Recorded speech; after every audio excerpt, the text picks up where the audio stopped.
Study IQ IAS, अब तैयारी हुई affordable. Elon Musk eccentric billionaire, visionary और एक ऐसे पर्सन जो मार्स के जैसे प्लैनेट पर भी जाने का सपना देख रहे हैं।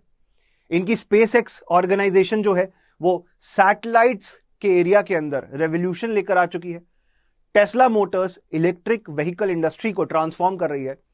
इनके द्वारा एक बहुत बिजार सजेशन दिया गया जिसकी वजह से ये कंट्रोवर्सी में फंस गए हैं। आइए जानते हैं क्या है वो कंट्रोवर्सी। ये पूरा प्रोसेस शुरू ही इस वजह से किया गया है कि रशिया और यूक्रेन का युद्ध फरवरी 2022 से चल रहा है। काफी टाइम हो गया इसको चलते हुए और कभी भी एक न्यूक्लियर वॉर का रूप इख्तियार कर सकता है, न्यूक्लियर वॉर में कन्वर्ट हो सकता है। ऐसा ना हो, पीस क्रिएट हो पाए, शांति क्रिएट हो पाए, उसके लिए इलॉन मस्क ने ट्विटर पर एक कैंपेन शुरू किया। इलॉन मस्क के 100 मिलियन प्लस ट्विटर पे सब्सक्राइबर हैं, फॉलोअर्स हैं।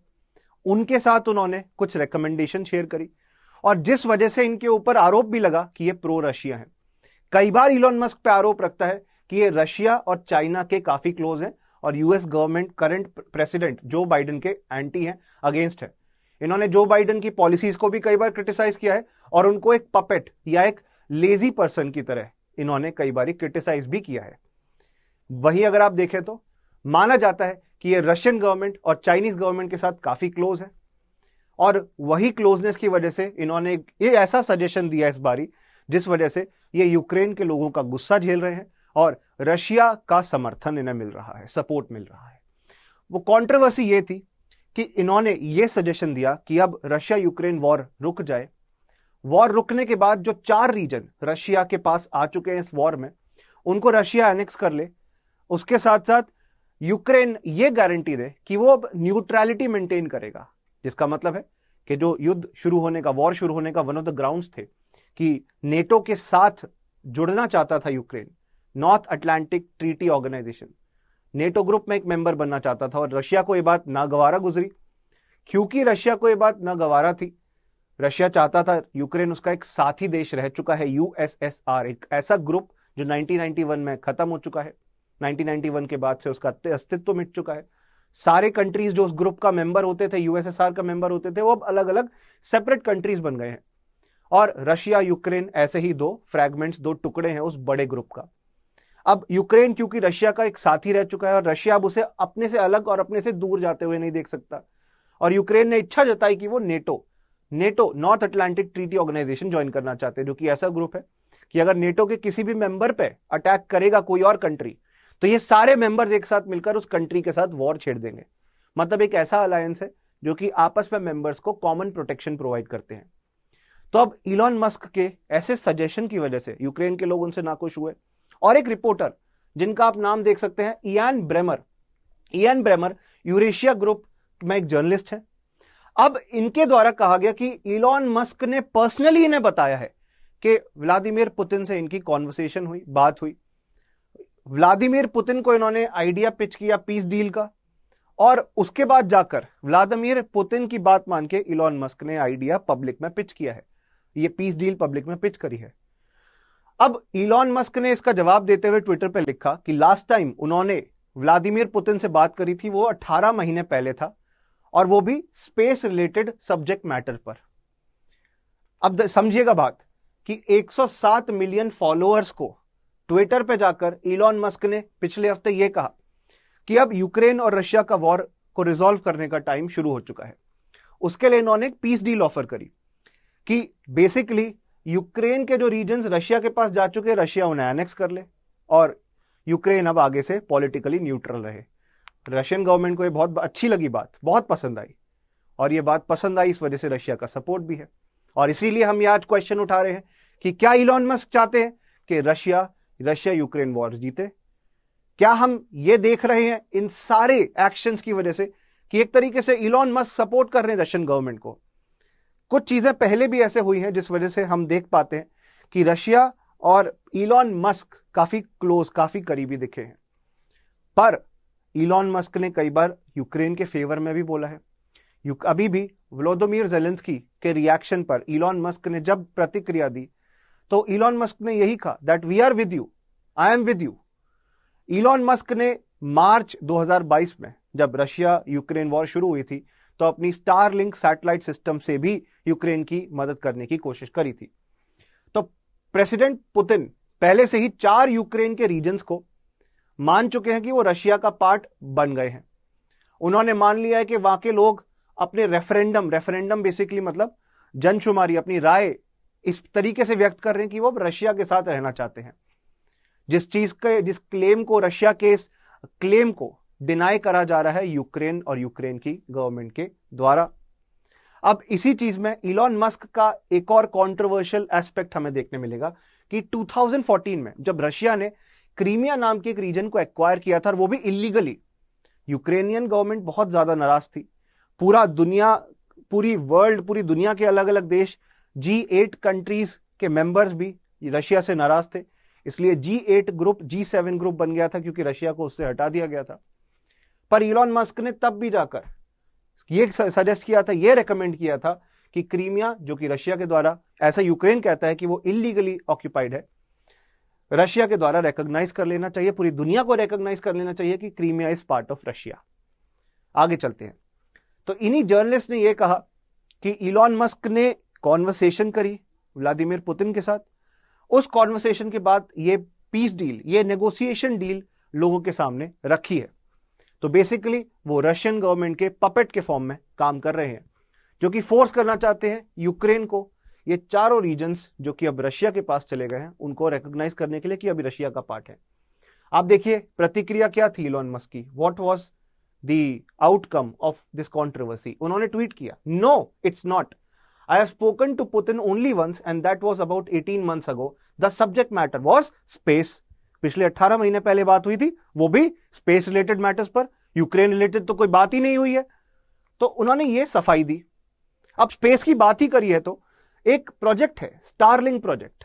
ये स्टारलिंक प्रोजेक्ट चलाया जा रहा है इलॉन मस्क और उनकी ऑर्गेनाइजेशन स्पेस एक्स के द्वारा, जो कि अमेरिकन गवर्नमेंट के सपोर्ट और कई सारे प्राइवेट इन्वेस्टर्स के सपोर्ट, खासकर स्पेस एक्स कंपनी के सपोर्ट से आगे बढ़ रहा है, जो कि दुनिया के अलग अलग देशों को इंटरनेट एक्सेस प्रोवाइड करना चाहता है। सैटेलाइट्स के थ्रू कई सारी मल्टीपल सैटेलाइट्स स्पेस में लॉन्च की गई हैं इलॉन मस्क की ऑर्गेनाइजेशन स्पेस एक्स के द्वारा, और खासकर उन एरियाज में जहां पर गवर्नमेंट ने या तो इंटरनेट बंद कर दिया है या तो इंटरनेट अवेलेबिलिटी बहुत पुअर है, ताकि उन कंट्रीज को भी हम इंटरनेट प्रोवाइड कर सके।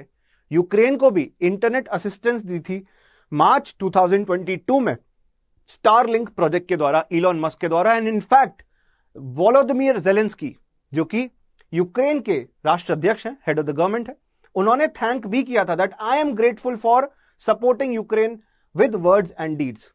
तो अब ऐसा क्या हो गया कि अब वही इलॉन मस्क जो एक टाइम पे मदद कर रहे थे यूक्रेन और वोलोदिमीर जेलेंस्की की, आज वो रशिया की तरफ से बोल रहे हैं। ऐसा क्या हुआ? अब देखिए, हम कई सारे कयास लगा सकते हैं, बट एक्चुअली आपको देखने मिलेगा कि काफी लोग क्रिटिसाइज करते हैं Elon Musk has always been pro Russia, और वही बात इयन ब्रेमर भी कह रहे हैं कि इलॉन मस्क एक तरीके से झूठ बोल रहे हैं कि उन्होंने यूक्रेन के मुद्दे पर, रशिया यूक्रेन के मुद्दे पर व्लादिमीर पुतिन से बात नहीं करी है। 18 महीने पहले हुई थी लास्ट कॉन्वर्सेशन, जो कि गलत है, और ऐसा कहा जा रहा है इन जर्नलिस्ट के द्वारा। इन्होंने कहा पिछले 24 साल से ये जर्नलिज्म में है। इलॉन मस्क जैसे एक बिजनेसमैन जो कि अपने अलग अलग एस्पेक्ट्स के लिए जाने जाते थे, आज जियोपॉलिटिक्स में फंस गए हैं आकर। पर इनके द्वारा यही कहा गया, और ऐसे कयास भी लगाए जा रहे हैं कि Elon Musk is trying to support और हेल्प द रशियन गवर्नमेंट। आगे चलते हैं। अब वो 4 रीजन कौन से हैं जो कि रशिया के कंट्रोल में आ चुके हैं? ये यूक्रेन के 4 region, Luhansk, Donetsk, Zaporizhzhia and Kherson, ये 4 रीजन अभी एनेक्स कर लिए गए हैं, रशियन गवर्नमेंट के कंट्रोल में आ गए हैं। और अल्टीमेटली इलॉन मस्क का यही सजेशन है कि यूक्रेन और बाकी कंट्रीज भी रिकॉग्नाइज कर लें कि अभी रशिया का ही पार्ट है। एक रीजन क्रीमिया, जो 2014 में पहले से रशिया के कंट्रोल में आता है, ये चाहते हैं कि सारे दुनिया के देश ये भी रिकॉग्नाइज कर लें कि क्रीमिया भी अब रशिया का ही पार्ट है। तो इस तरीके से बहुत ज्यादा सपोर्ट, बहुत ज्यादा फेवर पिच किया गया है इलॉन मस्क के द्वारा टुवर्ड्स रशिया। तो ये सारी कंट्रोवर्सी थी। एक और कंट्रोवर्शियल चीज, अब आप समझिए, ये बार बार कंट्रोवर्सी में फंसते रहते हैं। तो इन्होंने एक मैप एक बार ट्वीट किया था ट्विटर पे आप ये फोटो देख सकते हैं। This was posted on 6 October 2022। Elon Musk के द्वारा अपने ट्विटर हैंडल पे पोस्ट किया गया कि ये दिखा रहे हैं कि यूक्रेन का, आप ये देख सकते हैं लेफ्ट में यूक्रेन का जितना भी रीजन है, ये उन पार्टीज के द्वारा पॉलिटिकल पार्टीज के द्वारा कंट्रोल में है जो कि प्रो रशियन है। तो इनके द्वारा बताया गया कि यहां के लोग पहले से ही चाहते हैं रशिया का पार्ट बनना। तो एक तरीके से इलॉन मस्क ये बात जस्टिफाई कर रहे थे that these are pro Russian parties who want to go with Russia, और यूक्रेन के साथ नहीं रहना चाहते। एक तरीके से आप समझ रहे हैं इलॉन मस्क का क्या इंडिकेशन है कि अगर जा रहे हैं तो जाने दो, यूक्रेन वालों इनका पीछा मत करो, इनको छोड़ो और जाने दो, जा सिमरन जा। इस तरीके से इलॉन मस्क के द्वारा ये कैंपेन ट्विटर पर पोस्ट कर कर उन्होंने चलाया कि प्रो रशियन एरियाज अब रशिया के साथ जुड़ जाए। तो आप समझ रहे हैं इलॉन मस्क बार बार क्यों सपोर्ट कर रहे हैं रशिया को। और देखिए ऐसा लग रहा है कि अब ये रशिया के स्पोक्स पर्सन ही बन गए हैं। Russia is doing partial mobilisation, they go to full war mobilisation if Crimea is at risk, death on both sides will be devastating. मैंने बताया रशियन गवर्नमेंट एक न्यूक्लियर स्टेट है, रशिया की population भी ज्यादा है यूक्रेन से, रशिया के पास न्यूक्लियर वॉर्स भी है, रशिया के पास मिलिट्री पावर, मिलिट्री माइट बहुत ज्यादा स्ट्रांग है, जो कि यूक्रेन अगर ज्यादा टाइम तक युद्ध चलता रहा तो यूक्रेन के लिए काफी ज्यादा डेविस्टेटिंग हो सकती है। तो इन्होंने यही जस्टिफाई किया कि अभी शांति, अभी पीस क्रिएट कर लेते हैं, और इन्होंने यही एडवाइस दी और यूक्रेन के लोगों को यही कहा कि let's talk about piece now. अब उसके लिए इन्होंने एक ट्विटर कैंपेन शुरू किया, पोलिंग कराई, वोटिंग कराई। वोटिंग के क्या क्या एजेंडा थे कि रशिया और यूक्रेन के बीच में पीस लेकर आते हैं, कैसे? Redo the elections of annexed regions under UN supervision, Russia leaves it that is will of the people, कि जो एरिया कंट्रोल हो चुके हैं, रशिया के कंट्रोल में आ चुके हैं, वहां पर इलेक्शंस फिर से करवाओ, रीडू करवाओ, फिर से कंडक्ट करवाओ। Crimea formally part of Russia as it has been since 1783, कि क्रीमिया अब रशिया के पास ही रिकॉग्नाइज कर लो, 2014 से तो है ही, बल्कि 1783 से ये रशिया का पार्ट थी। तो अगर रशिया ने एक्वायर कर लिया तो अपनी ही टेरिटरी एक्वायर किया है, उसी को रिकॉग्नाइज कर लो कि रशिया का पार्ट है। Water supply to Crimea assured, कि यूक्रेन वाटर सप्लाई नहीं कट करेगा और रशियन गवर्नमेंट भी वाटर सप्लाई नहीं कट करेंगे क्रीमिया रीजन की। एंड यूक्रेन रिमेन्स न्यूट्रल, ये बहुत कॉन्ट्रोवर्शियल है कि एक कंट्री की सोवरेनिटी पे क्वेश्चन एक बिलियनर उठा रहे हैं कि आपको बस अब न्यूट्रल रहना है, यूरोपियन यूनियन और नेटो जैसी ऑर्गेनाइजेशन का सपोर्ट नहीं करना। अब खुद ही सोचिए क्या चाह रहे हैं मस्क साहब, कहां कौन सी लाइन में आ गए सर आप। अब देखिए इन्होंने क्वेश्चन किया, लोगों ने 40% लोगों ने कहा yes this should be the case, 60% people rejected no, ये गलत है और ये नहीं होना चाहिए। अब आप खुद ही सोचिए, दुनिया इलॉन मस्क से पूछ रही है सर किस लाइन में आ गए, अपना बिजनेस करो, स्पेसएक्स को आगे बढ़ाओ, टेस्ला को आगे बढ़ाओ, व्हाट आर यू डूइंग। चलिए, तो इसलिए ये कंट्रोवर्सी इरप्ट हुई है और आप भी अब समझ पा रहे होंगे कि कितना बड़ा मुद्दा था, और इलॉन मस्क सिर्फ एक ट्विटर पोल से उसे सॉल्व करना चाहते थे। ये चाहते थे कि यूनाइटेड नेशंस का इंटरवेंशन हो और वो चारों एरियाज में वोटिंग हो। इसके बाद अब आपको देखने मिलेगा कि पहले भी ये मैप ट्वीट कर चुके हैं, इसके बारे में तो मैंने आपको बता ही दिया है। तो Elon Musk believes this is the most likely ending, क्योंकि अब आपको देखने मिलेगा इतनी समय से, इतने टाइम से वॉर चल रही है, बहुत ज्यादा डेविस्टेटिंग कॉन्सिक्वेंस हो सकता है यूक्रेन के लिए अगर अब वॉर नहीं रुकी। In fact both sides, people at both sides will B hampered, Russia and Ukraine दोनों का बहुत भारी नुकसान होगा। इसके अलावा पीस प्लान जो इलॉन मस्क ने दिया है, क्या वोलोदिमीर ज़ेलेंस्की यूक्रेन के प्रेसिडेंट खुश हुए? नहीं, उन्होंने क्रिटिसाइज किया इलॉन मस्क के इस एफर्ट को कि ये बहुत ज्यादा प्रो रशियन इनिशिएटिव है, और बेसिकली साफ बोल दिया कि यूनाइटेड नेशंस को इंटरवीन करना होगा, और जो ये फेक इलेक्शंस की बात कर रहे हैं उसको कभी यूक्रेनियन गवर्नमेंट एक्सेप्ट करेगी नहीं। तो बहुत ज्यादा बैकलैश क्रिएट हुआ है इलॉन मस्क के इस पूरे इनिशिएटिव को, पीस डील को वोलोदिमीर ज़ेलेंस्की के द्वारा क्रिटिसाइज किया गया। यूक्रेन के प्रेसिडेंट वोलोदिमीर ज़ेलेंस्की ने इलॉन मस्क से पूछा कि वो क्या करना चाहते हैं, या तो वो सपोर्ट करना चाहते हैं यूक्रेन को या रशिया को, एक साइड डिसाइड करें। इलॉन मस्क ने अपने रिस्पॉन्स में कहा that he still supported Ukraine but felt that an escalation of the war would be disastrous for Ukraine and maybe the rest of the world, कि अब युद्ध और आगे बढ़ा तो यूक्रेन के लिए परिणाम इसका अच्छा नहीं होगा, the consequence will not be good for Ukraine. That is why no more escalation should be there. And as it is, Russia is a nuclear state. You don't know what disaster can happen again, और क्या बड़ा devastating disaster हो सकता है हम नहीं जानते हैं। इसके बाद आपको मैंने बता ही दिया कि ये पहले से ही अपने स्टारलिंक प्रोजेक्ट से इंटरनेट एक्सेसिबिलिटी प्रोवाइड कर रहे हैं यूक्रेन को। तो ये सारी कंट्रोवर्सी हमें देखने मिली, जिसमें यूक्रेनियन लीडर्स के द्वारा, रशियन लीडर्स के द्वारा रिस्पॉन्ड किया गया। अल्टीमेटली बस मैं यही कहना चाहूंगा कि हमारे बिजनेसमैन बिलियनियर इलॉन मस्क वैसे ही स्टारलिंक के द्वारा इंटरनेट प्रोवाइड कर रहे हैं, सपोर्ट कर रहे हैं यूक्रेनियन गवर्नमेंट को। So it should be in letter and in spirit. एक तरीके से आप सपोर्ट भी कर रहे हो, दूसरी तरीके से आप रशियन गवर्नमेंट के सपोर्ट की कोशिश कर रहे हो, और उनकी ट्वीट्स, रीसेंट जो उन्होंने ट्वीट्स करे हैं उसकी वजह से यूक्रेनियन गवर्नमेंट और यूक्रेन के प्रेसिडेंट व्लादिमीर ज़ेलेंस्की के साथ इनका रिश्ता काफी खटास में आ गया है।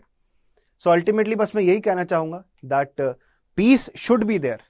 आप क्या सोचते हैं इलॉन मस्क का जो ये डिसीजन है that war should stop here और एक रेफरेंडम कराया जाए यूनाइटेड नेशंस के द्वारा, वो चारों रीजन तब तक रशिया के पास ही रहे, क्रीमिया भी दुनिया एक्सेप्ट कर ले कि रशिया के पास ही रहे। Do you think this is the right way forward और नॉट? आप क्या सोचते हैं? कमेंट बॉक्स में जरूर लिखिएगा। इस सेशन को अपने साथियों के साथ शेयर करिएगा और लाइक जरूर करिएगा। दोस्तों, आप मुझसे कनेक्ट हो सकते हैं मेरे टेलीग्राम चैनल वसु कटारा स्टडी IQ पे और wasu.katara@studiiq.com पे। इसके साथ साथ यूपीएससी प्रिपरेशन कर रहे हो, 2023 में प्रीलिम्स एग्जाम देना है, this is the last opportunity, because इसके बाद आपको हमारा कोई और बैच 2023 के फाउंडेशन कोर्स के लिए नहीं मिलेगा, प्रीलिम्स और मेंस की कंप्लीट प्रिपरेशन के लिए। 900 आवर्स ऑफ लाइव क्लासेस, जो कि रिकॉर्डिंग्स भी बाद में देख सकते हो। अगर रिकॉर्डिंग्स आप जॉब कर रहे हो, आप लाइव क्लास नहीं देख पाए तो बाद में रिकॉर्डिंग देख लेना। उसके अलावा आपको class notes, handwritten notes भी मिलेंगे। आपको prelims test series, mains test series मिलेगी, जो कि यूपीएससी एग्जाम के लिए बहुत जरूरी है। और ये सब 18,999 के वाजिब दाम में, जो कि ऑनलाइन एंड ऑफलाइन कोचिंग के मुकाबले बहुत ज्यादा अफोर्डेबल है। अब आप सोचेंगे कि सर ये सस्ता है, क्वालिटी में तो कहीं कॉम्प्रोमाइज नहीं हुआ है, कहीं पे भी नहीं। अच्छा, 18,999 आपको तभी मिलेगा जब आप वसु लाइव कूपन कोड अप्लाई करेंगे, ये आपके लिए जानना बहुत जरूरी है। अदरवाइज कोर्स 24,499 का मिलेगा जब एडमिशन लो। इस चीज का ध्यान रखना कि वसु लाइफ कूपन कोड अप्लाई करो, इसमें आपका बेनिफिट है।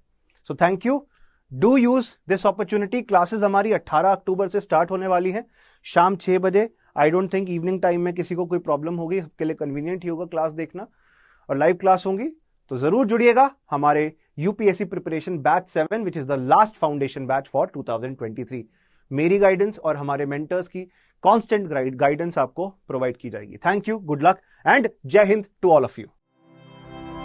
स्टडी IQ IAS, अब तैयारी हुई अफोर्डेबल।